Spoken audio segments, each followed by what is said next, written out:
आपने स्वयंवर का कॉन्सेप्ट इंडिया के कॉन्टेक्स्ट में तो सुना ही होगा, पर एक ऐसा इंसिडेंट मंगोलिया में भी सुनने को मिलता है।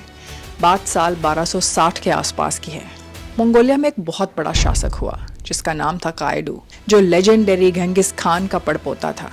कायडू के 14 बच्चे थे, लेकिन उन सब में कुछ खास थी उसकी बेटी हुतलून। हुतलून जब बड़ी हुई और शादी के लायक हुई तो उसके डैड ने उसके लिए रिश्ते देखने शुरू किए।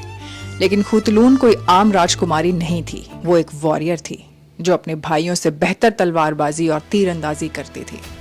उसने एक जबरदस्त शर्त रख दी, जो भी मुझसे शादी करना चाहता हो उसे मुझे रेसलिंग यानी कुश्ती में हराना होगा, और ना हरा पाया तो 100 घोड़े देने होंगे। दोस्तों, ये उस वक्त की बात है जब मंगोलिया में फिजिकल स्ट्रेंथ की बहुत इंपॉर्टेंस थी।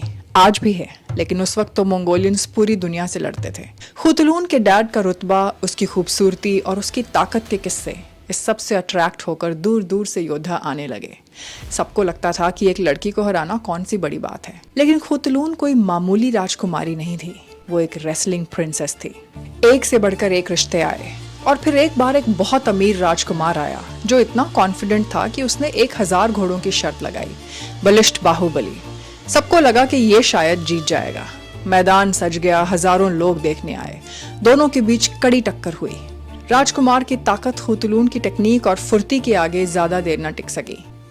आखिर बेचारे ने धूल चाटी, जग हसाई हुई और 1000 घोड़े भी हारा।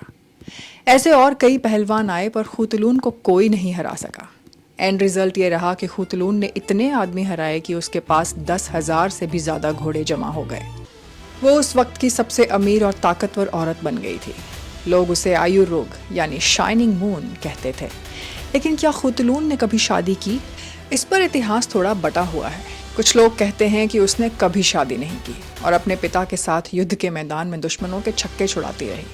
वहीं कुछ रिकॉर्ड्स बताते हैं कि उसने बिना किसी कंपटीशन के अपनी पसंद के एक योद्धा से शादी की थी, जो उसके पिता का ही एक वफादार सेना नायक था। हुतलून सिर्फ एक रेसलर नहीं थी, वो अपने पिता की सबसे भरोसेमंद एडवाइजर भी थी। उसके पिता कायडू चाहते थे कि हुतलून उनके बाद अगली खान बने, लेकिन पिता की मौत के बाद उसके भाइयों ने उसके खिलाफ कॉन्स्पिरेसी की और उसे खान नहीं बनने दिया। फिर भी वो अपने भाई ओरस, जो किंग खान बना, उसकी सेना में टॉप जनरल यानी सेनापति बनी। अपने पिता की मौत के महज 5 साल बाद वो चल बसी, या फिर कुछ हिस्टोरियंस की माने तो उसके भाइयों ने उसे जहर दे दिया। मार्को पोलो ने भी अपनी किताबों में इस निडर राजकुमारी का जिक्र किया है, एक ऐसी प्रिंसेस जिसने अपनी शर्तों पर जिंदगी जी और मर्दों के इस खेल में सबको धूल चटा दी। क्या आपको लगता है कि आज के दौर में कोई ऐसी शर्त रख सकता है? कमेंट्स में ज़रूर बताएं।